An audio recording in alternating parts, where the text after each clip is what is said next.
Pour Jalil, derniers instants d'attente après 2 longs mois. Aujourd'hui, il vient voir l'un de ses proches. De l'impatience donc, probablement autant que pour le détenu à qui il vient rendre visite. Il était très inquiet au fait de ne pas voir ni personne, il était très stressé, très déprimé. Donc là, il m'a téléphoné, dès qu'ils ont pris les visites, il m'a demandé de venir le voir.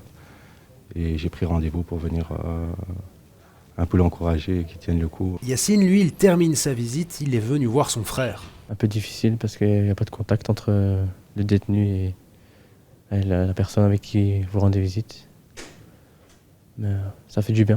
Depuis aujourd'hui, les visites sont permises, mais sous certaines conditions drastiques. Avant tout, les distances, comme ici dès la salle d'attente.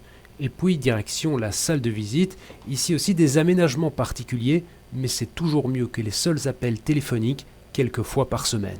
Habituellement, il y a 12 tables, donc 12 détenus à la fois peuvent recevoir une visite. Pour garder la distanciation physique, on a dû réduire le nombre de tables, donc il n'y a plus que 6 tables. Ça, c'est un aménagement, donc il y a moins de détenus qui peuvent avoir la visite en même temps. Il y a aussi, vous le voyez, des parois en plexi qui ont été mises pour éviter les postillons. Et en plus, le détenu, comme le visiteur, doit venir masquer à la visite. Et le contact physique est interdit, ce qui est évidemment très difficile après 2 mois de confinement pour les détenus, un peu plus même. D'autant plus difficile pour les couples qui se retrouvent évidemment. Aujourd'hui, c'est une bouffée d'oxygène pour les 130 détenus incarcérés ici, même si une seule visite n'est autorisée qu'une fois par semaine. Alors c'est clair qu'il y a des moments où il y a eu un ras-le-bol chez certains, il y a eu de la résignation, il y a eu de la peur aussi chez certains de choper le virus.